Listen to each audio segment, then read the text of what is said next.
Chapter 1. Down the Rabbit Hole. Alice was beginning to get very tired of sitting by her sister on the bank and of having nothing to do.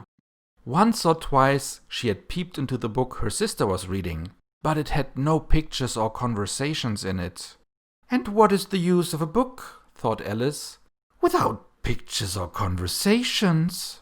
So she was considering in her own mind, as well as she could, for the hot day made her feel very sleepy and stupid, whether the pleasure of making a daisy chain would be worth the trouble of getting up and picking the daisies, when suddenly a white rabbit with pink eyes ran close by her. There was nothing so very remarkable in that, nor did Alice think it so very much out of the way to hear the rabbit say to itself, oh dear, I shall be too late." When she thought it over afterwards, it occurred to her that she ought to have wondered at this, but at the time it all seemed quite natural.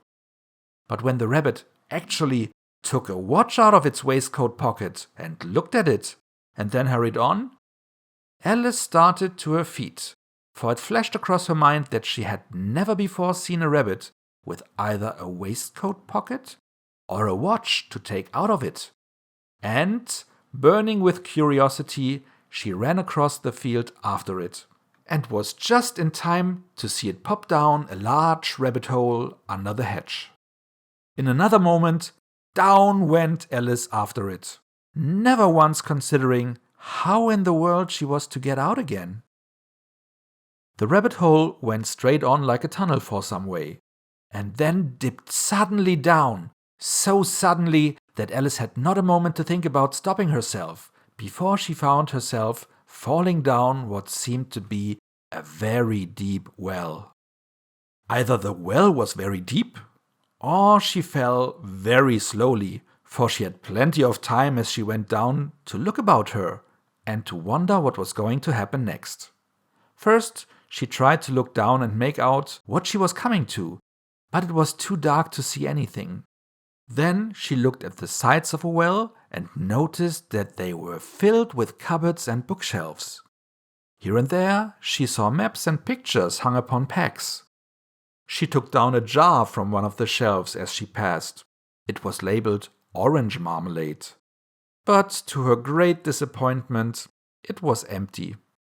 She did not like to drop the jar for fear of killing somebody underneath, so managed to put it into one of the cupboards as she fell past it. Well, thought Alice to herself, after such a fall as this, I shall think nothing of tumbling downstairs. How brave they all think me at home. Why, I wouldn't say anything about it, even if I fell off the top of the house, which was very likely true. Down, down, down. Would the fall never come to an end?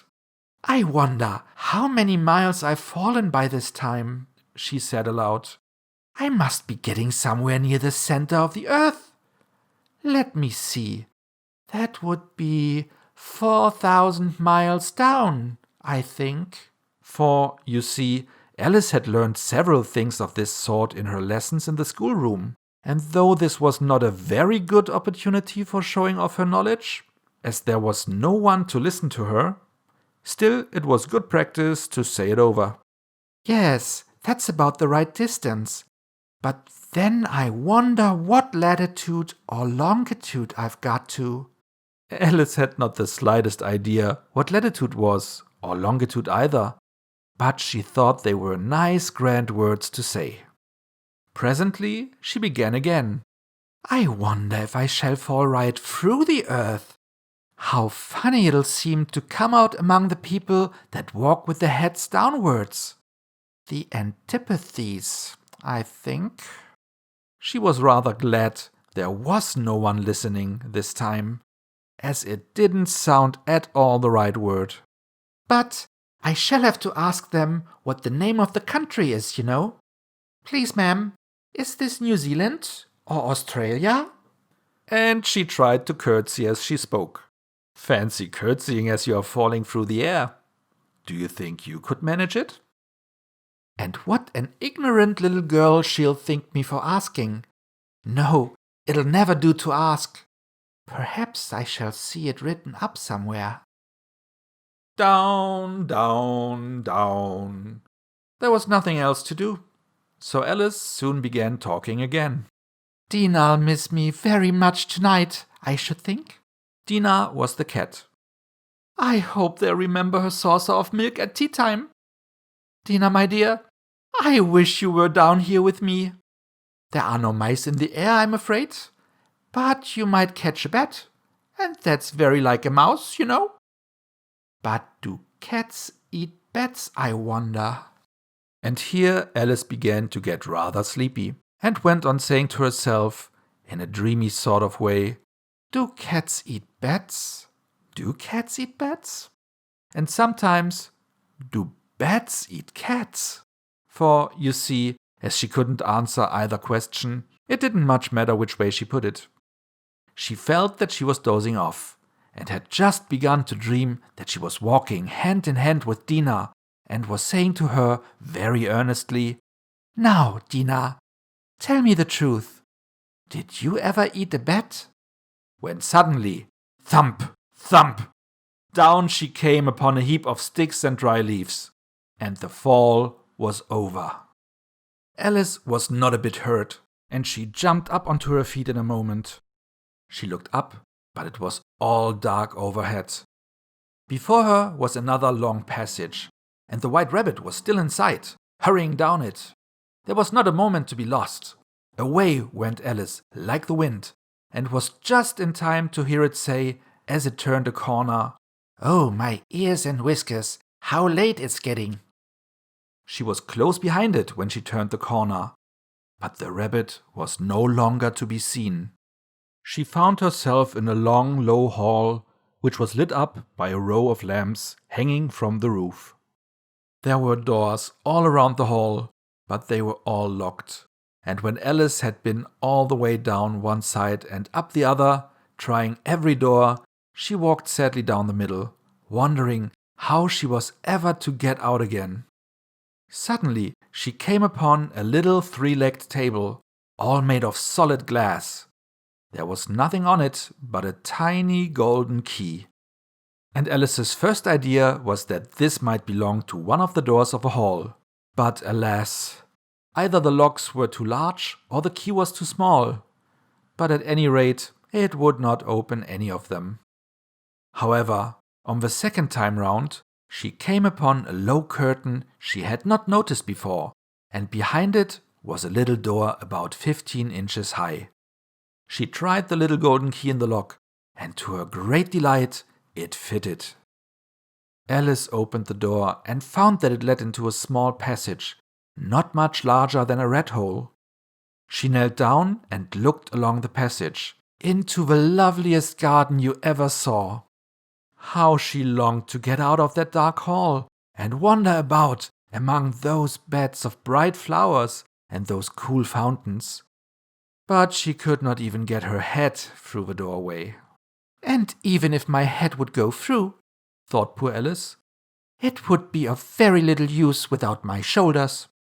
Oh, how I wish I could shut up like a telescope. I think I could if I only knew how to begin. For, you see, so many out-of-the-way things had happened lately that Alice had begun to think that very few things indeed were really impossible. There seemed to be no use in waiting by the little door, so she went back to the table, half hoping she might find another key on it, or at any rate, a book of rules for shutting people up like telescopes. This time she found a little bottle on it, which certainly was not here before, said Alice, and tied round the neck of the bottle was a paper label with the words, Drink me, beautifully printed on it in large letters. It was all very well to say, Drink me, but the wise little Alice was not going to do that in a hurry. No, I'll look first, she said, and see whether it's marked poison or not. For she had read several nice little stories about children who had got burned and eaten up by wild beasts and other unpleasant things, all because they would not remember the simple rules their friends had taught them, such as that a red-hot poker will burn you if you hold it too long, and that if you cut your finger very deeply with a knife, it usually bleeds. And she had never forgotten that if you drink much from a bottle marked poison, it is almost certain to disagree with you, sooner or later. However, this bottle was not marked poison, so Alice ventured to taste it, and finding it very nice. It had in fact a sort of mixed flavor of cherry tart, custard, pineapple, roast turkey, toffee, and hot buttered toast. She very soon finished it off.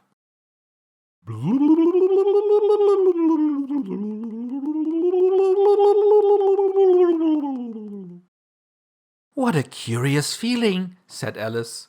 "I must be shutting up like a telescope." And so it was indeed. She was now only 10 inches high, and her face brightened up at the thought that she was now the right size for going through the little door into that lovely garden. First, however, she waited for a few minutes to see if she was going to shrink any further.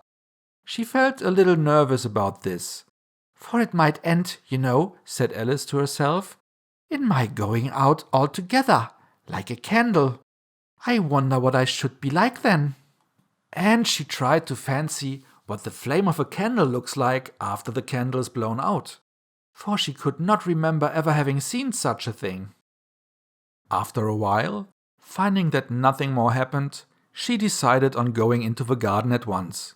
But, alas for poor Alice, when she got to the door, she found she had forgotten the little golden key, and when she went back to the table for it, she found she could not possibly reach it. She could see it quite plainly through the glass, and she tried her best to climb up one of the legs of the table, but it was too slippery, and when she had tired herself out with trying, the poor little thing sat down and cried. "Come, there's no use in crying like that," said Alice to herself, rather sharply. "I advise you to leave off this minute." She generally gave herself very good advice, though she very seldom followed it, and sometimes she scolded herself so severely as to bring tears into her eyes. And once she remembered trying to box her own ears for having cheated herself in a game of croquet she was playing against herself, for this curious child was very fond of pretending to be two people. "But it's no use now," thought poor Alice, "to pretend to be two people. Why, there's hardly enough of me left to make one respectable person." Soon her eye fell on a little glass box that was lying under the table. She opened it and found in it a very small cake, on which the words, "Eat me," were beautifully marked in currants. "Well, I'll eat it," said Alice, "and if it makes me grow larger, I can reach the key, and if it makes me grow smaller, I can creep under the door, so either way, I'll get into the garden, and I don't care which happens." She ate a little bit and said anxiously to herself, "Which way, which way?" holding her hand on the top of her head to feel which way it was growing, and she was quite surprised to find that she remained the same size. To be sure, this is what generally happens when one eats cake, but Alice had got so much into the way of expecting nothing but out-of-the-way things to happen that it seemed quite dull and stupid for life to go on in the common way. So she set to work and very soon finished off the cake.